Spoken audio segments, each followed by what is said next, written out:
Perkenalkan, kami dari kelompok 4 akan membahas dan mempresentasikan VLAN dan MAC.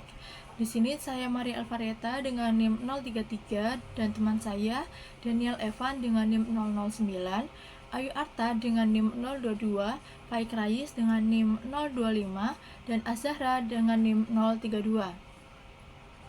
Nah, apa itu VLAN? Nah, VLAN adalah jaringan khusus yang dibuat dari satu atau lebih jaringan area lokal. Hal ini memungkinkan sekelompok perangkat yang tersedia di beberapa jaringan untuk digabungkan menjadi satu jaringan logis. Hasilnya menjadi LAN virtual yang dikelola seperti LAN fisik. Nah, bentuk lengkap VLAN adalah jaringan area lokal virtual. Lalu, apa itu protokol trunking VLAN atau VTP? Nah, VTP adalah ASISCO protokol berpemilik digunakan untuk bertukar informasi VLAN.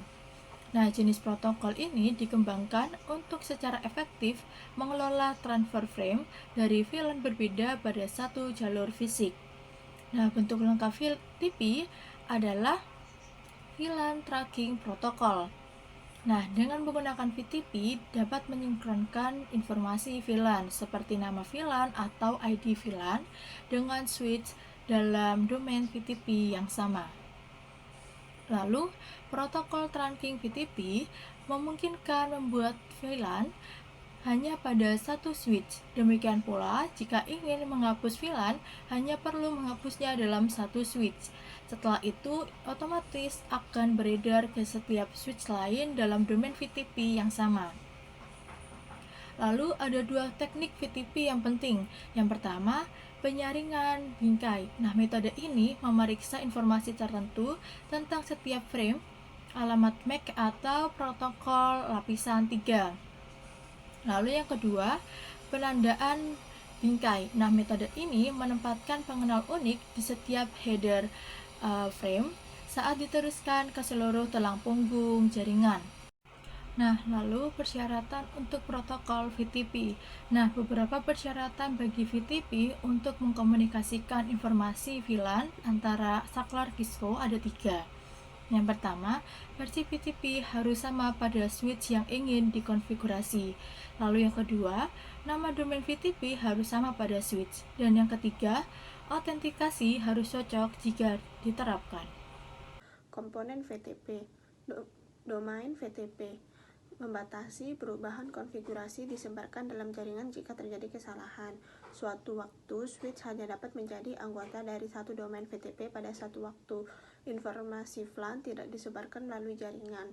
Pemangkasan VTP, komponen ini mencegah banjirnya informasi siaran yang tidak perlu dari satu VLAN ke seluruh trunk di domain VTP. Ini diaktifkan dengan menggunakan perintah konfigurasi global pemangkasan VTP. Komponen VTP, iklan VTP.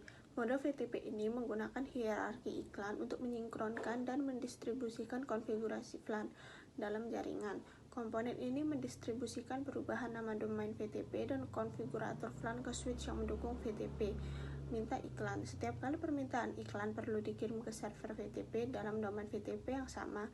Pada saat itu server VTP merespon dengan mengirimkan ringkasan iklan dan kemudian subset iklan. Iklan permintaan dikirim ketika nama domain VTP telah diubah. Iklan ringkasan dilengkapi dengan nomor revisi konfigurasi yang lebih tinggi. Pesan iklan subset tidak terjawab ketika saklar telah di-reset. Slide ke-7, kita membahas tentang komponen iklan dan mode VTP. Iklan VTP sendiri terdiri dari beberapa bagian penting. Yang pertama adalah informasi domain VTP yang berisi nama domain, nomor revisi terkini, dan detail konfigurasi VTP lainnya. Iklan ini dikirim secara berkala oleh server VTP setiap 5 menit untuk memastikan semua perangkat dalam jaringan mendapatkan informasi terbaru tentang konfigurasi VLAN. Selain itu, VTP Notify berfungsi untuk mengaktifkan peralihan nomor revisi konfigurasi saat terjadi perubahan, dan perubahan tersebut langsung diteruskan ke perangkat yang terhubung. Pada bagian iklan subnet, terdapat informasi tentang VLAN seperti cara membuat atau menghapus VLAN, mengaktifkan atau mencabut VLAN, serta mengganti nama VLAN.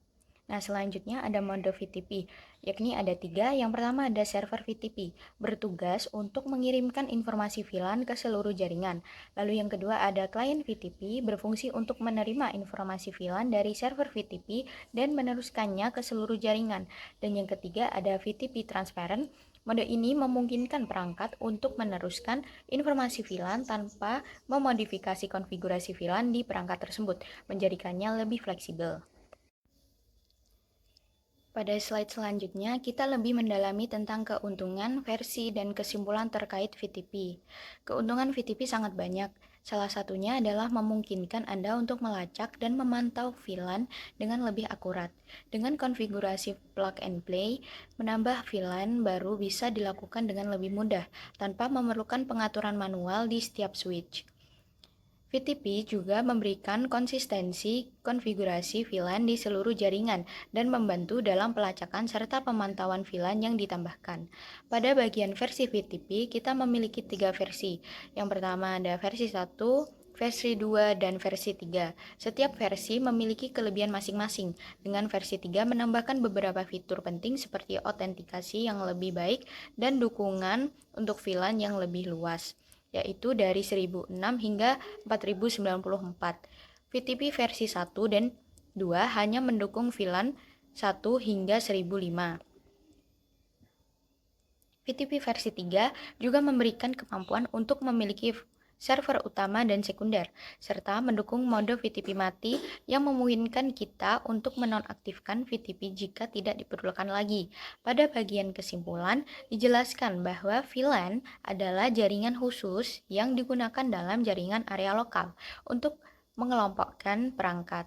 VTP adalah protokol yang digunakan untuk mengelola dan menyebarkan informasi VLAN di seluruh jaringan. Ada 3 komponen penting dalam VTP. Yang pertama ada domain VTP, pemangkas VTP, dan iklan VTP, serta 3 mode yang tersedia, server, client, dan transparan.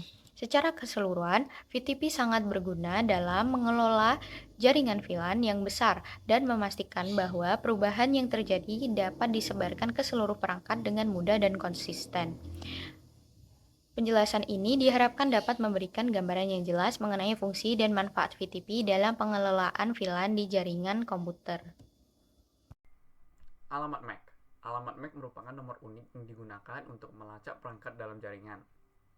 Alamat MAC menyediakan cara aman untuk menemukan pengirim atau penerima di jaringan dan membantu mencegah akses jaringan yang tidak diinginkan.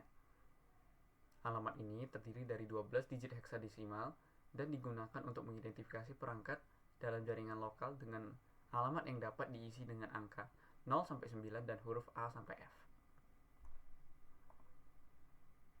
Fungsi dan kegunaan MAC address. Yang pertama, identifikasi perangkat. Setiap perangkat jaringan, baik PC, smartphone maupun router, memiliki MAC address yang unik. Yang kedua, komunikasi dalam jaringan lokal. Digunakan dalam komunikasi antar perangkat di dalam satu jaringan sebelum data dikirim melalui internet. 3. Keamanan dan kontrol akses. Administrator dapat membatasi akses ke jaringan berdasarkan MAC address. Pelacakan perangkat bisa digunakan dalam manajemen jaringan dan pemantauan perangkat yang terhubung. Struktur alamat MAC. Alamat MAC terdiri dari 6 oktet atau 12 digit heksadesimal yang dibagi menjadi 2 bagian utama, yaitu yang pertama Organizationally Unique Identifier atau OUI. 3 oktet pertama 24 bit yang menunjukkan produsen perangkat. Yang kedua ada Network Interface Controller atau NIC spesifik. 3 oktet terakhir yang unik untuk setiap perangkat. Bit-bit penting dalam MAC address. Bit pertama atau A0 untuk 0 merupakan unicast, alamat unik untuk satu perangkat, dan 1 sebagai multicast, alamat digunakan oleh beberapa perangkat. Bit kedua A1 atau A1 yaitu 0 sebagai global ditetapkan oleh produsen dan nomor 1 sebagai lokal ditetapkan oleh admin jaringan. Jenis alamat MAC. Yang pertama ada jenis yang bersifat universal, juga disebut dengan UAA, Universally Administered Address, ditetapkan oleh produsen perangkat. OUI menunjukkan produsen perangkat. Dan yang kedua ada local, atau disebut dengan LAA, Locally Administered Address, bisa diubah oleh admin jaringan, tidak mengandung OUI dari produsen. Baiklah, selanjutnya saya akan menyampaikan materi selanjutnya. Menemukan dan mengubah alamat MAC.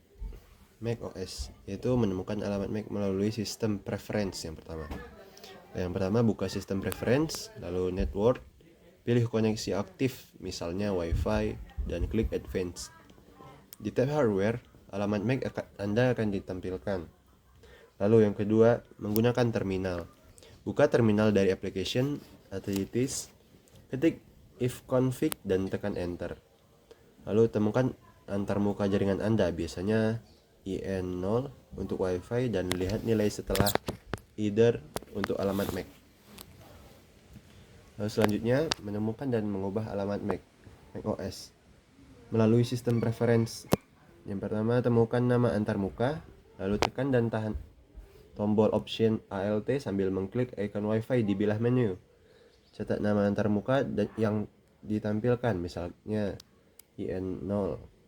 Lalu putuskan koneksi Wi-Fi, klik icon Wi-Fi sambil menahan tombol option ALT dan pilih disconnect dari jaringan saat ini. Lalu buka terminal, navigasikan ke application, lalu utilities dan buka terminal. Lalu terapkan alamat MAC baru di terminal, masukkan perintah berikut. Ganti buka kurung alamat _MAC _ tutup kurung dengan alamat yang diinginkan. Contohnya sudo ifconfig IN0 either buka kurung alamat _MAC _ baru tutup kurung. Lalu tekan enter dan masukkan kata sandi administrator jika diminta. Lalu sambungkan kembali Wi-Fi. Klik icon Wi-Fi dan hubungkan kembali ke jaringan Anda. Mungkin sekian presentasi dari kelompok saya. Apabila adalah salah dan janggal mohon dimaafkan. Sekian, terima kasih. Assalamualaikum warahmatullahi wabarakatuh.